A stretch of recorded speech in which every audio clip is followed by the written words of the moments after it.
Hey everybody, I figured I'd do today's review with my ninja band on. I had to make sure I added extra emphasis on the fact that you better be studying or I get to judo chop you. Alright, so that being said, alright, I'm just going to go over some of the major parts for chapter 15 in the review section, not all of it, because I think a lot of it's kind of self-explanatory if you just go through your notes, but just to hit some of the big ones. Alright, especially in 15, the section on the 13th, 14th, and 15th amendments, and it talks about which amendment would have later been violated by poll taxes. Well, considering that the 15th gave them the right to vote, poll taxes and literacy tests, basically making them have to pay to vote, pay a tax to vote, and then having to pass a written test. Well, obviously, that would have hurt African Americans who, at the time, were still very poor and had not caught up educationally after years of being oppressed. So that obviously would have really, really hurt them. And then it talks about amendment dividing women's rights, and former abolitionists also going with the 15th and the right to vote, because women had obviously fought so hard, for the right to vote and had been involved in the abolition movement, trying to get everybody the right to vote. And then when they didn't get it, and African American males did, that caused a divide in what had once been a unified group.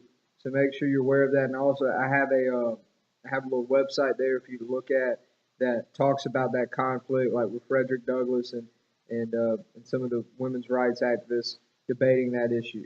All right, so make sure you're clear on that one. Something we hadn't really covered a lot, and something we'll cover more in the future with the poll taxes and the literacy test. But while we're talking about the 15th Amendment, I want to go ahead and have you answer a question regarding that area. So make sure you really, really get that. All right, kind of skipping down the two factions of the Republican Party. All right, make sure you understand there was that moderate, which was all about basically what the Republican Party had been about in terms of economic advancement, especially for white settlers, the white middle class.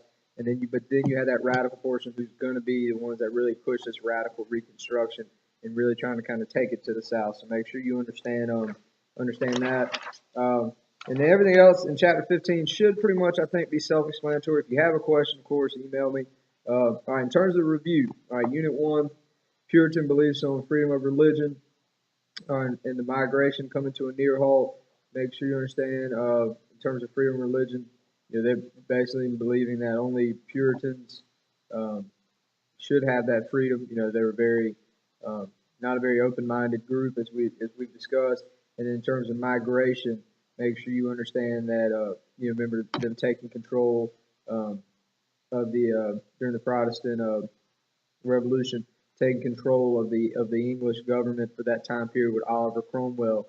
And since they were in charge, they didn't feel like they were being oppressed and didn't have to leave. First Great Awakening, obviously you need to know what it's about, but some things I did make sure you understand also, it kind of led to a more democratic spirit, people feeling like they had the individual right to choose, and helping actually create more separation of church and state as people stopped relying on those church leaders as political leaders as well. And then Native American civilizations in Mexico and Central America different than the North American. Remember, in Central Mexico and Central America, even down to South America, they were much more agricultural based, so they could build their cities and were much more civilized, where they had their calendars and all these other advancements. Where on the Great Plains and in a lot of North America, especially in the central to western United States, the Great Plains, much more nomadic. They were hunter gatherers, and that's why they didn't have the advancements that the civilizations in Central America and Mexico had. Going to Unit 2, I think there were just a couple I wanted to make sure you were clear on. The Sugar Act, make sure you understand that was really showing how, remember that attitude of salutary neglect, and that really changing with the oncoming, because them actually trying to raise revenue. First time they've actually tried to raise revenue off the colonies through taxes. And then the most notable achievement, remember, talking about those different land ordinances, establishing how areas were going to become states, areas for education, those being the most notable. The articles overall were a failure, during that critical period. That was their one significant achievement. And then Unit 3, just make sure you understand who controlled the government. Obviously, that Southern aristocracy. Remember, they only made up about 5 to 10% of the population, but were so rich and so powerful that they had most of the, if not all, the control. In the election of 1800, I think you should know why that is significant. It makes you understand those different steps that Jefferson takes because he wants to kind of resolve the issues between the Federalists and Anti-Federalists. So he like keeps the Second National Bank, keeps the debt plan in place.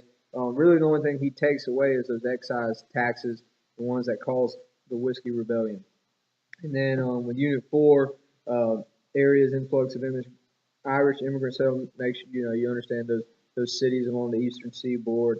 And then in terms of wages, obviously, if they'll work for cheaper, then wages are going to go down because they can find cheaper labor with these immigrants. Hence, one reason they weren't very popular. We'll talk about nativism in a second. And then the Force Act, something we hadn't really talked about, but basically, what did Andrew Jackson do to the Native Americans even after John Marshall? He forced them to leave. They didn't go willingly. Obviously, they had sued to try to stay there, and he's going to just force them out anyway. So the Force Act is him forcing them out onto the Trail of Tears. So it's pretty simply put. And then the major cause of the rise of nativism, obviously there's the economic, with them with the immigrants taking jobs and driving down wages and all that. But don't forget the religious aspect, where most of them being Roman Catholic and Roman Catholics not being very popular in our Protestant dominated society. It's it been since colonization. Those are really the big highlights. Make sure, obviously, anything from 13 and 14 as well. But and again, if you have any questions, please email me. Edmodo, maybe even not, but let's just say email just to be safe. All right, you have a great weekend, and I'll see you Monday.